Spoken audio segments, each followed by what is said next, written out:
Hi friends, দেখো বাজার গেছিলাম। বাজারে যাওয়াটা তোমাদের সঙ্গে আর শেয়ার করতে পারলাম না।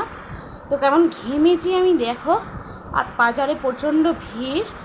তো বিশেষ করে ফুচকার দোকানে তো প্রচুর ভিড়। মেয়েরা আমার ডিমান্ড করেছিল যে ফুচকা খাবে, তো দুজনে ফুচকা নিয়ে এলাম।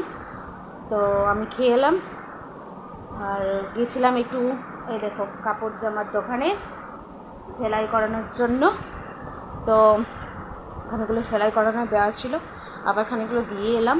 সামনে বিয়ে বাড়ি আছে, আমার বোনের বিয়ে, মাসির মেয়ের। তো সেই জন্য তাড়াহুড়ো করছি। আর কেমন ঘেমেছি দেখো গাইস। তো সেই জন্য আর ভিডিও করতে পারলাম খুব সরি টু সে যে করতে পারলাম না, তোমাদেরকে দিতে পারলাম না ভিডিওটা। তো ঘরে এসে দিচ্ছি। আমি কেমন ঘেমেছি শুধু দেখো।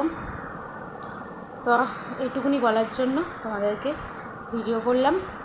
তো প্রচণ্ড গরম, বৃষ্টি হয়েও গরম, বৃষ্টি না হয়েও গরম। মানুষ কি করবে? আর তুমি এসিতে কতক্ষণ থাকবে? এসিতে তুমি যতক্ষণ শোবে তুমি ততক্ষণ আরাম পাবে, বাস। তারপর তোমাকে কাজ করতেও যেতে হবে, বাইরেও যেতে হবে, ঘামতেও হবে, তাই না? তো এটুকু বলার জন্য ওকে। আবার পরে তোমাদের সঙ্গে কথা হবে, ভিডিওর মাধ্যমে কথা হবে, ভিডিও ছাড়াও কথা হবে। আর কে কে লাইভ দেখতে চাও আমার, সেটাও আমাকে জানিও কমেন্টের মাধ্যমে, তাহলে লাইভ আসবো একদিন। ওকে, টাটা অ্যান্ড গুড নাইট আগাম। ওকে।